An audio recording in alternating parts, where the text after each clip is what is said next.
Guys, तो कैसे हैं आप लोग। तो चलिए स्टार्ट करते हैं, हमारे इंडियन पॉलिटी की सीरीज़ को आगे बढ़ाते हैं। और आज जिस लेक्चर्स की हम बात करने वाले हैं वो होने वाला है हमारा chapter 11, that is amendment of the constitutions. और जैसा कि आप सभी को पता होगा, एम लक्ष्मीकांत सर की लेटेस्ट 7th एडिशन से किसकी, इंडियन पॉलिटी की, उसको यहाँ कवर कर रहे हैं। ऑलरेडी हम बहुत से लेक्चर देख चुके हैं जिनके अंदर हमने चैप्टर 1 to 10 की बात की। लास्ट लेक्चर था हमारा, वो था फंडामेंटल ड्यूटी से रिलेटेड, जो कि हमने डिटेल में कवर किया था। और आज का जो हमारा एजेंडा होने वाला है, आज का जो हमारा लेक्चर होने वाला है, वो होगा chapter 11, that is amendment of the constitution. So let's start. First हम बात करते हैं कि amendment of the constitution chapter का टाइटल है, तो अमेंडमेंट होता क्या है। तो सिंपली याद रखने का कि अमेंडमेंट का मतलब होता है changes. Changes what? Changes in the constitution. अब नेक्स्ट क्वेश्चन आता है कि चेंजेस क्यों करने कॉन्स्टिट्यूशन के अंदर। तो हमें जैसा कि पता है कि इनिशियली 26 जनवरी 1950 के अंदर the constitution of India was enacted, means came into force entirely on this date. So after this date, as we all know, since 1950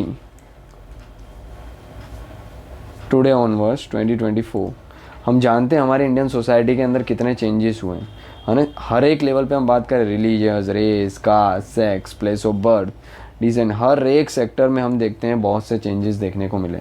तो उस समय का जो कॉन्स्टिट्यूशंस था, वो वहाँ उस समय के जो लोग थे उनकी एस्पिरेशंस, है ना, उनके राइट्स, उनके कुछ डायरेक्टिव्स हो गया, उनकी सोशियो इकोनॉमिकल कंडीशंस को स्पेसिफाई करता था। और अभी जो हमारी सोशियो इकोनॉमिकल नीड्स है वो 1950 के अकॉर्डिंगली बहुत चेंजेस हो चुके हैं, है ना, चेंजेस देखने को मिलता है।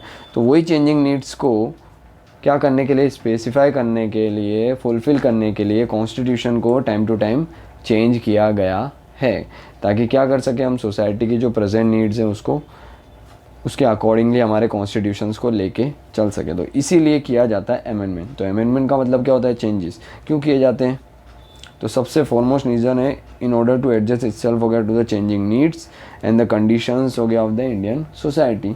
The needs can be social needs, economical need, political need, cultural need, religious need, so on and so forth. Clear. अब देखिए, हम समझ चुके हैं कि what is the amendment to the constitution, why it is carried out. Clear. अभी amendment की procedures की हम बात करते हैं। तो देखिए, सबसे पहले हम जानते हैं कि हमारा जो कॉन्स्टिट्यूशनल अमेंड करने की हम बात करते हैं तो उसके प्रोविजंस कहाँ रखे गए। रिमेंबर दिस थिंग, आर्टिकल 386 नहीं है, ये आर्टिकल 368 है, बाय मिस्टेक हुई ये चीज़ें। हमें देखने को मिलता है पार्ट 20,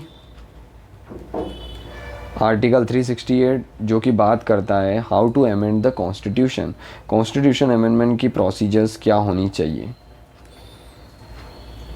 ये सारी चीज़ें हमें देखने को मिलती है आर्टिकल 368 पार्ट 20 के अंदर। अब ये पावर किसे देता है कि हु इज़ द बॉडी हो गया who can amend the constitution. तो remember, only the parliament has the authority to amend और change the constitution of India. Clear. अब बात करते हैं अमेंडमेंट की। बात करें तो इंडियन कॉन्स्टिट्यूशन से वो किस टाइप के, उसको क्या हम इजीली अमेंड कर सकते हैं या अमेंड करना बहुत ही डिफ़िकल्ट है, क्या है। तो उसके अकॉर्डिंग हम देखते हैं हमारा जो कॉन्स्टिट्यूशन जो है ना, वो यूएसए और यूके के दोनों के कॉन्स्टिट्यूशंस के अंदर जो प्रोविज़न है, अमेंडेबिलिटी के प्रोविज़न है, उनसे डिफ़र करता है। कैसे? हम जानते हैं यूएसए का जो कॉन्स्टिट्यूशन है ना, वो क्या है, रिजिड कॉन्स्टिट्यूशन है। रिजिड कॉन्स्टिट्यूशन है। क्यों रिजिड कॉन्स्टिट्यूशन है? तो रिजिड कॉन्स्टिट्यूशंस का मतलब होता है उनके अंदर जो कॉन्स्टिट्यूशंस को चेंज करना है, यानी कि कॉन्स्टिट्यूशनल अमेंडमेंट है, वो क्या है, बहुत ही डिफ़िकल्ट प्रोसेस है, जिसके अंदर स्टेट का रोल जो होता है ना, फॉरमोस्ट देखने को मिलता है। यूएस के हम जानते हैं ना, मोर देन अराउंड 50 स्टेट्स देखने को मिलते हैं। ये states they all are come together and make the United States. तो इन स्टेट्स का पार्टिसिपेशन बहुत ही ज़्यादा है वहाँ के अमेंडमेंट प्रोसीजर्स के लिए, कि वहाँ के कॉन्स्टिट्यूशंस को अगर अमेंड करना है तो स्टेट का रोल बहुत ही ज़्यादा है, बहुत ही मेजर है। इसीलिए हम बोलते हैं कि उनका जो कॉन्स्टिट्यूशन है, यूएसए का कॉन्स्टिट्यूशन है, वो क्या देखने को मिलता है, हमें रिजिड कॉन्स्टिट्यूशन देखने को मिलता है, बहुत ही मुश्किल है अमेंड करना। ऑन द अदर हम यूके की बात करें तो बहुत ही फ्लेक्सिबल कॉन्स्टिट्यूशंस हैं, यूके का कॉन्स्टिट्यूशन जो है उसको ईजीली अमेंड किया जा सकता है by the ordinary process. It means UK के कॉन्स्टिट्यूशन को हम इजीली अमेंड कर सकते हैं, इसीलिए उसको फ्लेक्सिबल कॉन्स्टिट्यूशन कहा जाता है। On the other and USA के कॉन्स्टिट्यूशन की बात करें हम तो वो क्या है, रिजिड कॉन्स्टिट्यूशन है। इसको अमेंड करना बहुत ही मुश्किल प्रोसेस है, जहाँ पे स्टेट का रोल मेजर हमें देखने को मिलता है। But in case of India क्या होता है, हम यूएसए जितने रिजिड भी नहीं है हमारा कॉन्स्टिट्यूशन उसको चेंज करना, और यूके जितना फ्लेक्सिबल भी नहीं है। यानी इन शॉर्ट हमारा कॉन्स्टिट्यूशन जो है वो क्या है, सिंथेसिस ऑफ बोथ देखने को मिलता है, फ्लेक्सिबल एंड रिजिडिटी। हमारे कॉन्स्टिट्यूशन के कुछ प्रोविज़न है जिनको हम इजीली फ्लेक्सिबिलिटी के थ्रू, ऑर्डिनरी लॉ यानी कि सिंपल मेजोरिटीज़ तो के थ्रू भी अमेंड कर सकते हैं, बट वो अमेंडमेंट जो है ना अंडर आर्टिकल 368 नहीं आती है। और मैं कुछ प्रोविज़न ऐसे हैं जो कि रिजिड है, जिनको अमेंड करने के लिए स्पेशल मेजोरिटी की रिक्वायरमेंट होती है, जस्ट लाइक द यूएसए। तो हमारा कॉन्स्टिट्यूशन क्या है, कॉन्स्टिट्यूशन का अमेंडमेंट प्रोसीजर्स क्या है, सिंथेसिस ऑफ बोथ देखने को मिलती है। और पार्लियामेंट के पार्ट में सोल अथॉरिटी है to amend the constitution of India. जैसे कि हम आर्टिकल 368 की बात करें, पार्ट 20 के अंदर हम जानते हैं कॉन्स्टिट्यूशन हो गया, क्या बात करता है, power of a parliament to amend the constitution in इस प्रोसीजर। वो क्या बात करता है कि parliament by law can exercise its duty for what, for the addition, for the variations or the repeal of the any provision of the constitution of India according to the situations of the present society, needs of the present society. However हम जानते हैं parliament जो है ना वो constitution को amend कर सकता है, चेंजेस कर सकता है without affecting the basic structure of the constitution, ये हमें पता है। तो पार्लियामेंट क्या कर सकता है, एंटायर कॉन्स्टिट्यूशन को चेंज कर सकता है, but without affecting the basic structures of the constitution which were pronounced in the landmark judgment of 1973, that was the Kesavananda Bharati case versus state of Kerala. Clear है? तो ये बेसिक सी चीज़ें आइडिया आई क्या होता है अमेंडमेंट, किस तरीके से जो changing needs of the society है उसको फुलफ़िल करता है। साथ ही साथ यूएसए जितना रिजिड भी नहीं है और यूके जितना फ्लेक्सिबल भी नहीं है, बल्कि सिंथेसिस ऑफ बोथ देखने को मिलता है। और आर्टिकल 368 के अंदर पार्ट 20 के अंदर हमें अमेंडिंग पावर देखने को मिलती है, जो कि पार्लियामेंट के पास देखने को मिलती है। बट अमेंडमेंट करने का मतलब ये नहीं है कि बेसिक स्ट्रक्चर्स को क्या करो, वायलेट करो। तो parliament can not violate the basic structures of the constitutions. Clear है? चलिए बात करते हैं कुछ प्रोसीजर की कि how to amend the constitution, procedures क्या होनी चाहिए।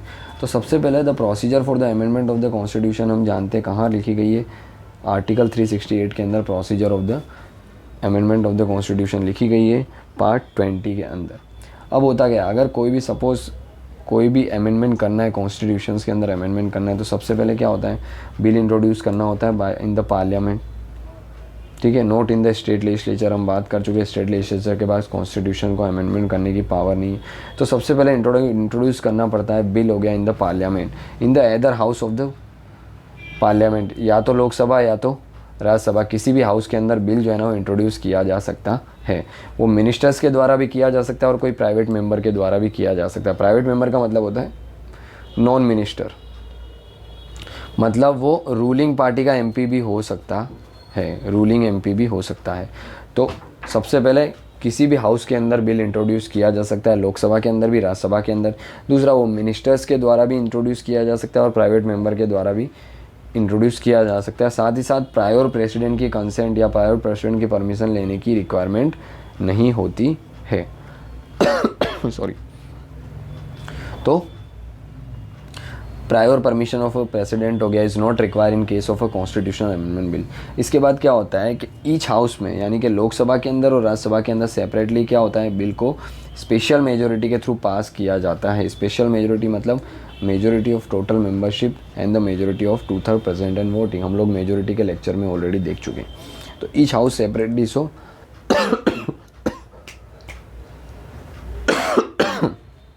सॉरी पास करेगा। इसके बाद क्या होगा, जैसे ही सेपरेटली पास होता है with the special majority both in the Lok Sabha Rajya Sabha, फिर प्रेसिडेंट के पास जाएगा और प्रेसिडेंट के क्या होंगे, एसेंट होंगे। फिर इसको ऑफिशियल गजट में प्रस्तुत किया जाएगा और बिल जो है ना वो एक्ट बन जाएगा। Clear? All right, sorry for the interruptions.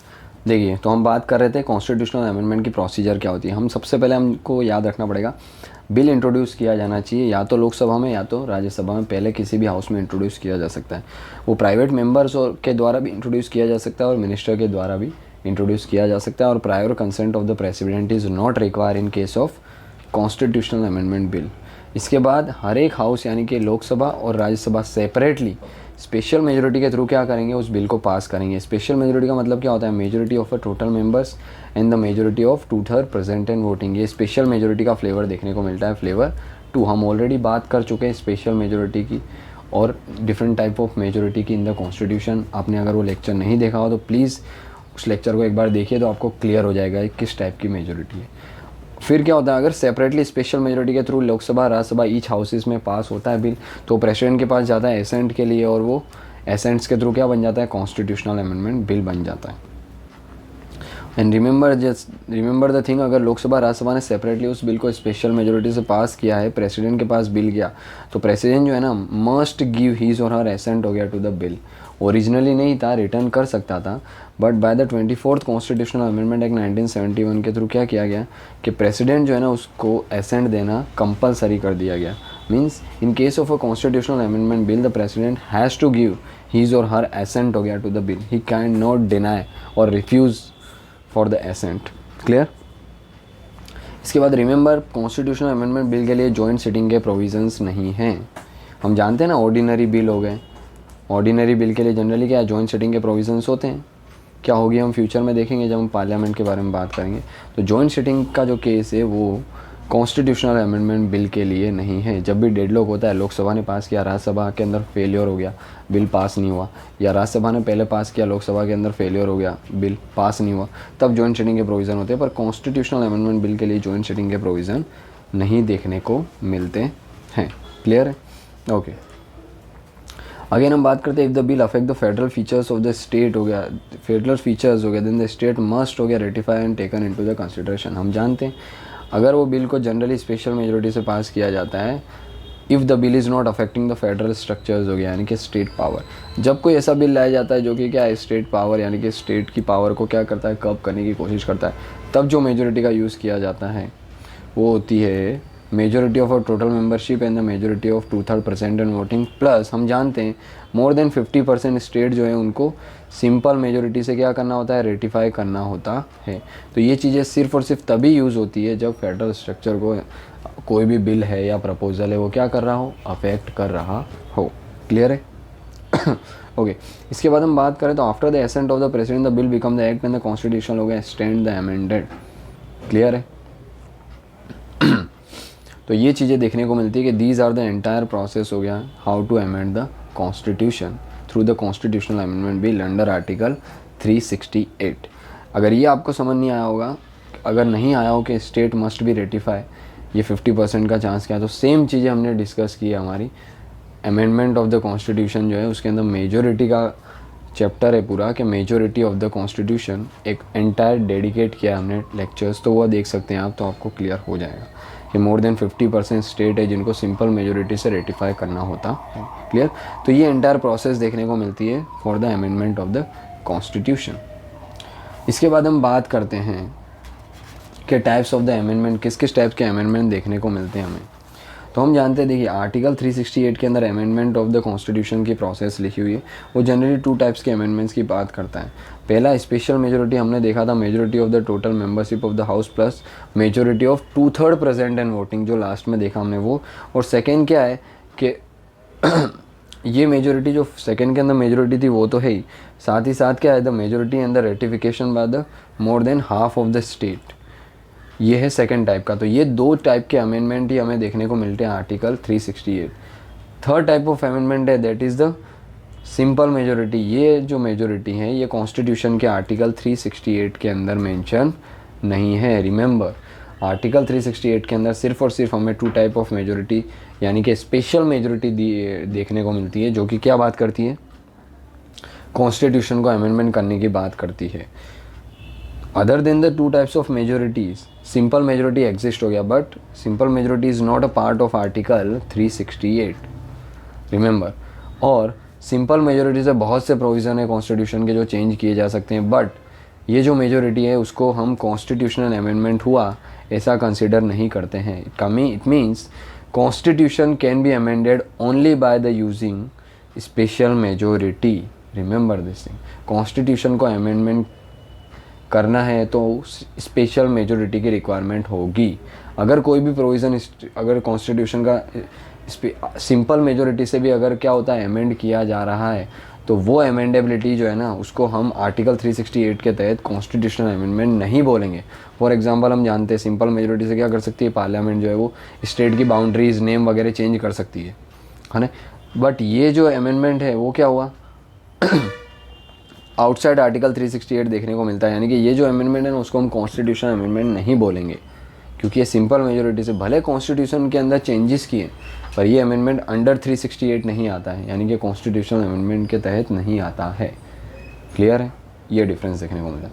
इसके बाद अगर हम बात करें कि other provision in the different part of the constitution भी देखने को मिलते हैं जो कि सिंपल मेजोरिटी की बात करते हैं, हम ऑलरेडी देख चुके हैं। किस टाइप के प्रोविजंस, यानी कि सिंपल मेजोरिटी जो कि आउटसाइड देखने को मिलते हैं आर्टिकल 368। क्लियर, यानी रिमेंबर वन लाइन हमेशा याद रखना कि अगर कॉन्स्टिट्यूशन को अमेंडमेंट करना है तो आर्टिकल 368 के तहत 2 मेजोरिटीज़ के थ्रू ही किया जा सकता है, that are the special majorities. Constitution को कभी भी सिंपल मेजोरिटी के द्वारा चेंज नहीं किया जा सकता।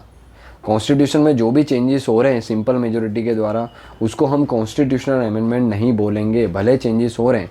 जैसे कि हमने बात की अगर स्टेट जो है उनका नाम चेंज करना है, उनकी बाउंड्री, उनका एरियाज़ कुछ भी चेंज करना है ना, तो वो कॉन्स्टिट्यूशनल अमेंडमेंट नहीं होगा। क्यों? क्योंकि ये चीज़ें सिंपल मेजोरिटी के थ्रू ही हो जाती है। बट कॉन्स्टिट्यूशन को अमेंड करना है तो स्पेशल मेजोरिटी रिक्वायरमेंट है under article 368। Clear, types of amendment. Okay, देखिए अब हम एक बात करते हैं कुछ सिंपल मेजोरिटीज़ के द्वारा कॉन्स्टिट्यूशन के किन किन प्रोविजंस को चेंज किया जा सकता है। रिमेंबर, और ये जो सिंपल मेजोरिटी से चीज़ें चेंज हो रही है कॉन्स्टिट्यूशन में, ये कॉन्स्टिट्यूशन अमेंडमेंट नहीं कंसिडर किया जाता अंडर आर्टिकल 368। भले ये चेंजेस कर रहे हैं कॉन्स्टिट्यूशन में कुछ ना कुछ, पर अंडर आर्टिकल 368 नहीं आते हैं। Under article 368 only this two things come, special majority plus ratification by the half of the state legislature. Simple majority से कॉन्स्टिट्यूशन को चेंज नहीं किया जा सकता अंडर आर्टिकल 368। सिंपल मेजोरिटी का यूज़ हो रहा है, इसका मतलब अंडर आर्टिकल 368 वो है ही नहीं।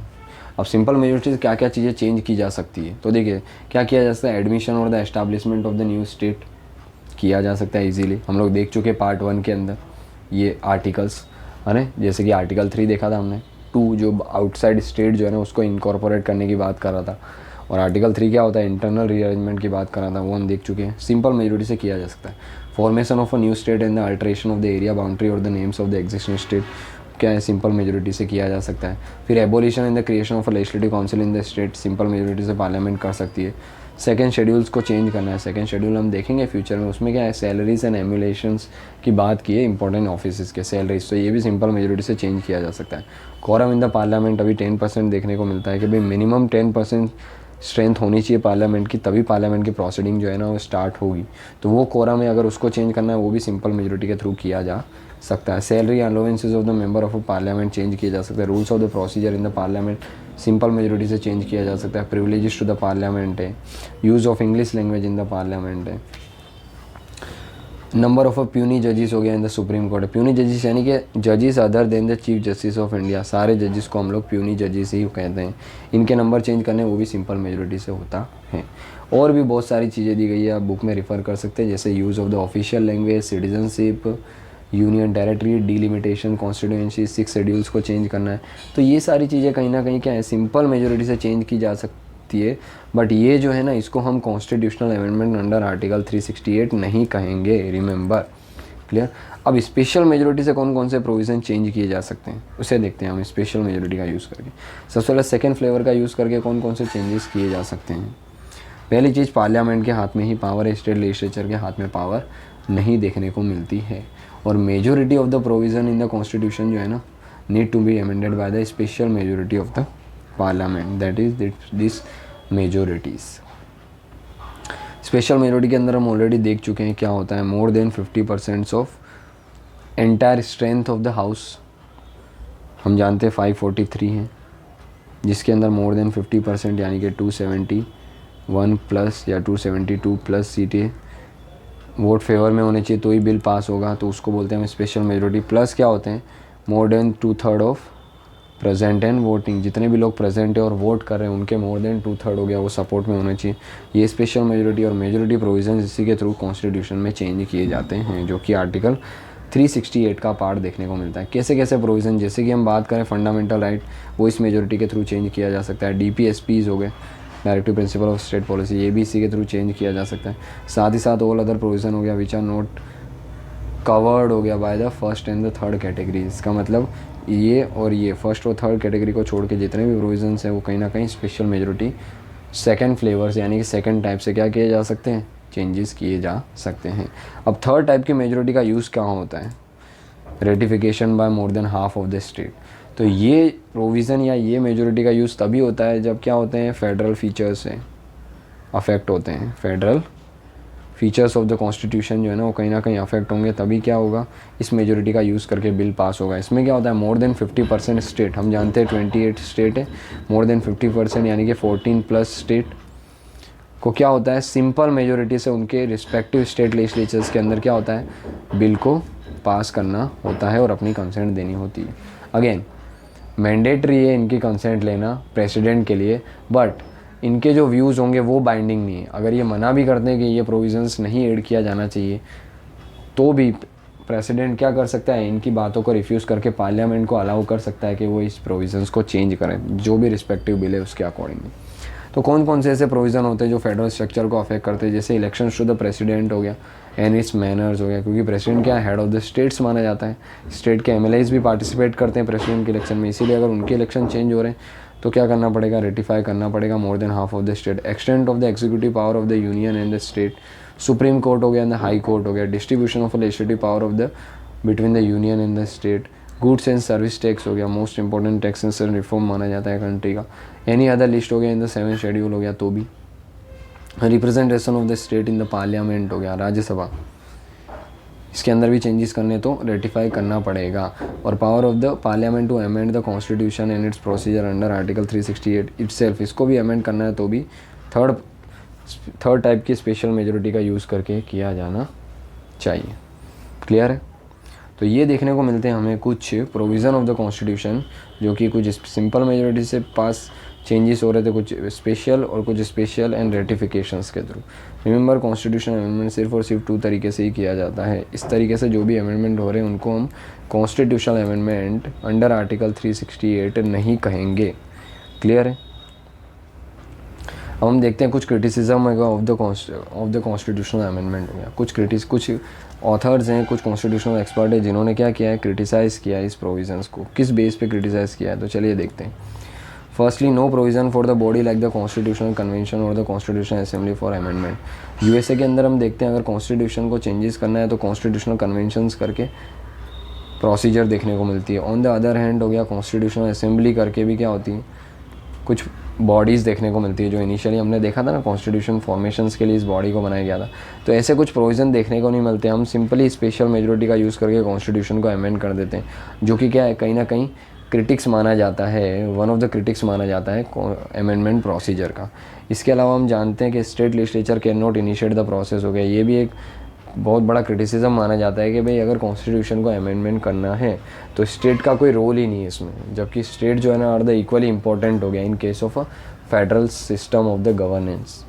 ये भी एक क्रिटिसिज्म देखने को मिलता है। थर्ड, ओनली सर्टेन बिल हो गया of the on the only certain bill हो गया the state consent is require हो गया and that too only half of the state. ये भी एक बड़ा क्रिटिसिज्म है कि भाई कुछ ही बिल की बात कर रहे हो जिसमें आप स्टेट का कंसेंट ले रहे हो। सेकंड चीज़, स्टेट का जो कंसेंट है वो बाइंडिंग भी नहीं है आपके ऊपर, यानी कि पार्लियामेंट और प्रेसिडेंट के ऊपर, तो उसको कंसेंट करना, और only half of the state को ही क्यों कर रखा है, इसका क्या लॉजिक है। पूरे 100% स्टेट की बात करो या एटलीस्ट 70-80% की बात करो, प्रपोर्शनेट होना चाहिए, ये चीज़ें भी नहीं है, तो ये भी एक बड़ा क्रिटिसिज्म माना जाता है। थर्डली, नो टाइम लिमिट हो गया with in which the state हो गया शुड रेटिफाई। एक बार प्रेसिडेंट ने क्या किया, रिस्पेक्टिव स्टेट लेजिस्लेचर्स को बिल ट्रांसफ़र किया, तो within how much time the state हो गया will ratify the bill, this time limit is also not mentions हो गया इन द आर्टिकल 368। इसके अलावा नो जॉइंट सेटिंग प्रोविज़न हो गया, but in the ordinary bill के अंदर हमें देखने को मिलती है। आगे देखेंगे हम ऑर्डिनरी बिल में जॉइंट सेटिंग के प्रोविज़न है अगर डेडलॉक होता है राज्यसभा या लोकसभा के बीच में, बट यहाँ पे क्या है, कोई भी ऐसे जॉइंट सेटिंग के प्रोविज़न नहीं है, यानी स्पेशल मेजोरिटी से ही पास करना है लोकसभा और राज्यसभा में बोथ में, तो ये भी एक क्रिटिसिज्म माना जाता है।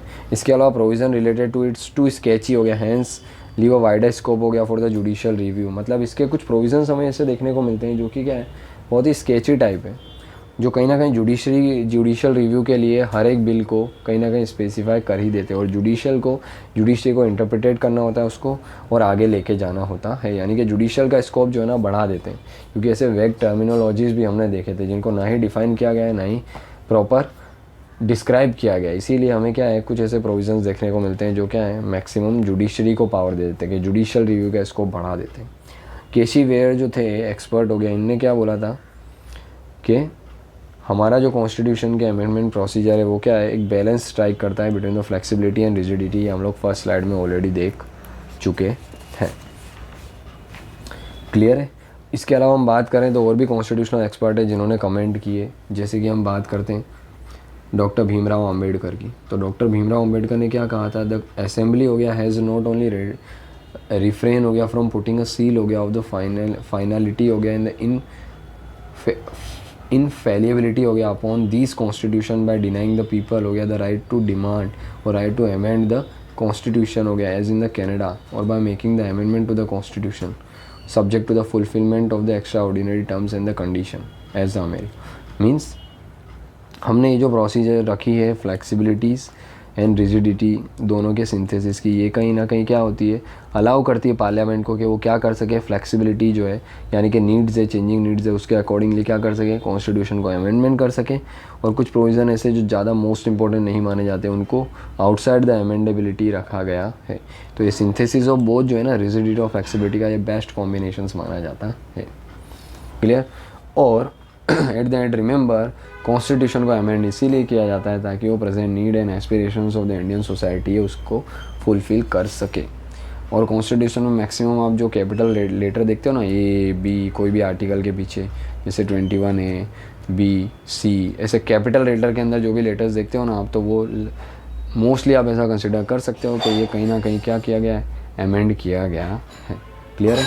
तो ये था हमारा आज का लेक्चर जो कि बात करता था अमेंडमेंट ऑफ द कॉन्स्टिट्यूशंस। हमने क्या क्या देखा इस लेक्चर्स के अंदर, सबसे पहले हमने देखा कि amendment of the constitution article 368 part 20 के अंदर मेंशन किया गया है। इसके अंदर पार्लियामेंट को सुप्रीम पावर दी गई है टू अमेंड द कॉन्स्टिट्यूशन। इसके अलावा हमने देखा 3 टाइप की चीज़ों से यानी 3 टाइप की मेजोरिटी से कॉन्स्टिट्यूशन को अमेंड किया जा सकता है। एक सिंपल मेजोरिटी, एक स्पेशल मेजोरिटी फ्लेवर सेकंड, ये 2 टाइप्स की मेजोरिटी का यूज़ करके ही कॉन्स्टिट्यूशन को अमेंड किया जा सकता है। सिंपल मेजोरिटी से जितने भी अमेंडमेंट चेंजेस होंगे कॉन्स्टिट्यूशन में वो आर्टिकल 368 के अंदर नहीं आते हैं। 368 में ओनली दिस 2 प्रोविजंस कम। उसके बाद हमने क्या किया, कुछ क्रिटिक्स भी देखे, क्रिटिसिज्म देखे। उससे पहले हमने देखी procedure of the amendment of the constitution. Clear है। तो आई होप आपको क्लियर हुआ होगा आज का लेक्चर। और अच्छा लगा तो प्लीज़ लाइक करिए, शेयर करिए, सब्सक्राइब करिए ताकि हम ज़्यादा से ज़्यादा रीच कर सकें स्टूडेंट के अंदर। क्लियर है। चलो तब तक के लिए एंड करेंगे हम लोग आज का लेक्चर हमारा यहीं पे। जय हिंद।